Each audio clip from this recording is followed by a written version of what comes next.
నమస్తే, welcome to Nationalist hub. శత్రువు ఎవరైనా సరే వాడిని గాల్లో కలిపేయాలంటే ఇజ్రాయెల్ నిఘా వ్యవస్థకే సాధ్యం. మొసాద్ ఈ పేరు వింటే ఇజ్రాయెల్ శత్రు దేశాలకు వణుకు పుడుతుంది. ఒక చిన్న దేశం ఇజ్రాయెల్, కానీ ఆ దేశ నిఘా సంస్థ ముందు ప్రపంచ దేశాలన్నీ దిగదుడిపే. అమెరికా సిఐఏపై ఎన్ని సినిమాలు వచ్చినా వేస్ట్. అవి కేవలం రీల్ స్టంట్లు మాత్రమే. నిజానికి సినిమా తీయాలంటే మొసాద్ పైనే తీయాలి. ఎందుకంటే ఆ నిఘా సంస్థ చేసే ఆపరేషన్లు అలా ఉంటాయి. మరి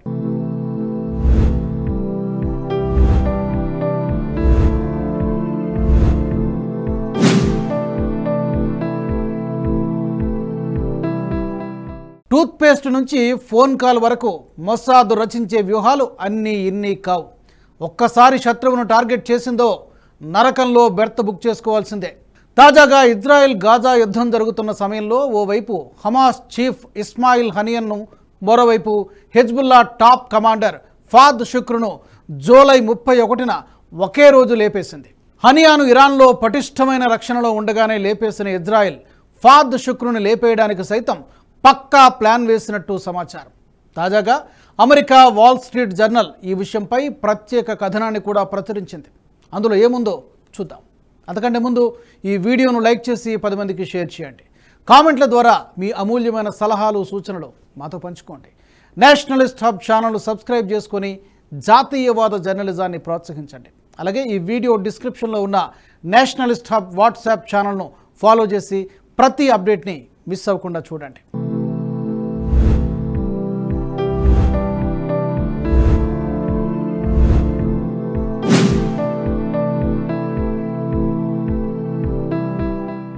ఇక స్టోరీ చూద్దాం. హెజ్బుల్లా మిలిటెంట్ గ్రూప్లో షుక్ర్ కీలకమైన వ్యక్తి. అతడు 1985లో TWA ఫ్లైట్ 847 హైజాక్లో కీలక పాత్ర పోషించాడు. ఆ తరువాత నుంచి అతడు అదృశ్యమైపోయాడు. అప్పటి నుంచి హెజ్బుల్లాలో కీలక నేతగా ఉన్నాడు. మిలిటెంట్ సంస్థను తెర వెనుక నుంచి నడిపించాడు. బాహ్య ప్రపంచానికి అతని ఉనికి కూడా తెలియదు. ఎలా ఉంటాడో, ఎక్కడుంటాడో తెలియదు. చివరికి అతని ఫోటో కూడా మీడియాకు చిక్కలేదు. కొన్నాళ్ళ వరకు మీడియా కూడా అతని పేరుతో మరో ఫోటోను ప్రచురించేది. దశాబ్దాలకు పైగా అతని ఫోటో కూడా చిక్కకుండా బతికాడంటే అతను ఎంత రహస్యంగా ఉంటున్నాడో మనం అర్థం చేసుకోవచ్చు. అటువంటి షుక్రును ఇజ్రాయెల్ అంతమొందించాలని ప్లాన్ చేసింది. షుక్రు ఎప్పటి నుంచో ఇజ్రాయెల్ నిఘాలో ఉన్నాడు. అతడు 2006లో 8 మంది ఇజ్రాయెల్ సైనికుల మరణానికి కారణమయ్యాడు. 1982లో బీరూట్లో అమెరికా మెరైన్ బ్యారెక్పై దాడికి షుక్రు కుట్ర రచించాడు. ఈ దాడిలో 241 మంది అమెరికా కమాండోలు మరణించారు. 1985లో హెజ్బుల్లాను ఏర్పాటు చేశారు. ఈ సంస్థ వ్యవస్థాపకుడు నజీరుల్లాతో షుక్రుకు మంచి అనుబంధం ఉంది. దీంతో ఈ సంస్థలో కమాండర్ అయ్యాడు. ఆ తర్వాత అతడు హెజ్బుల్లా ర్యాకెట్ల సంఖ్యను ఏకంగా 15,000 నుంచి 150,000కు పెంచడంలో కీలక పాత్ర పోషించాడు. ప్రపంచంలోనే మరే మిలిటెంట్ సంస్థ వద్ద ఇన్ని ర్యాకెట్లు లేవు.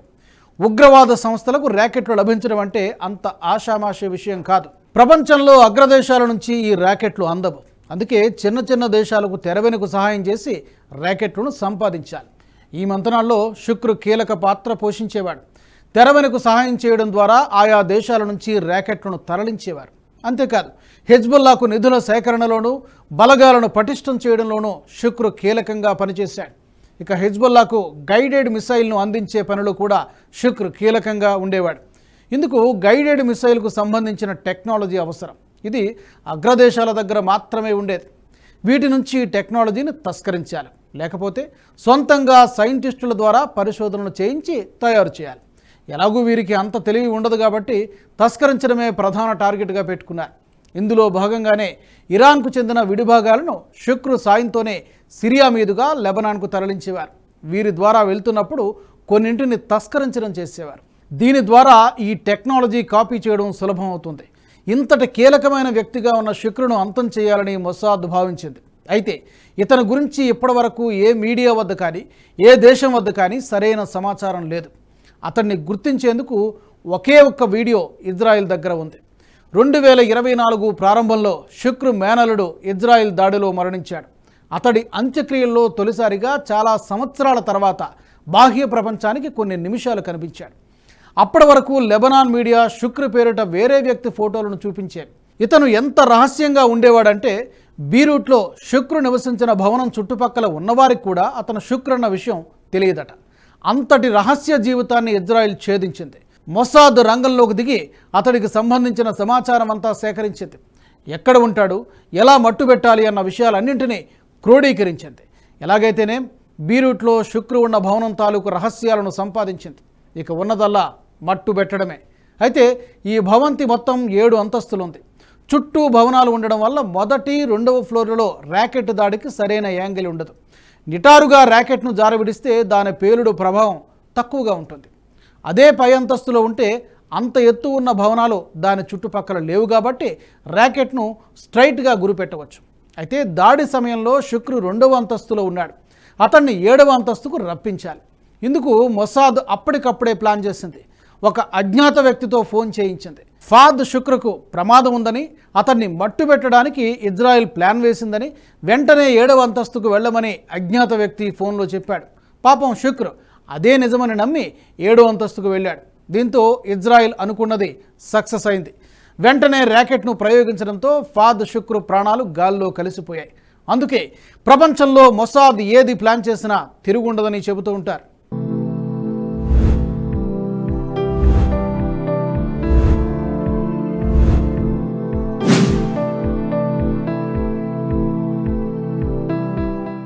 ఈ వీడియో మీకు నచ్చినట్టయితే లైక్ చేయండి, 10 మందికి షేర్ చేయండి. అలాగే కామెంట్ల రూపంలో మీ అభిప్రాయాలను మాతో పంచుకోండి. Nationalist hub group of channels ను సబ్స్క్రైబ్ చేసుకుని తెలుగునాట జాతీయవాద జర్నలిజాన్ని ప్రోత్సహించండి. ఈ వీడియో కింద ఉన్న బెల్ ఐకాన్ పై క్లిక్ చేయడం మర్చిపోవద్దు.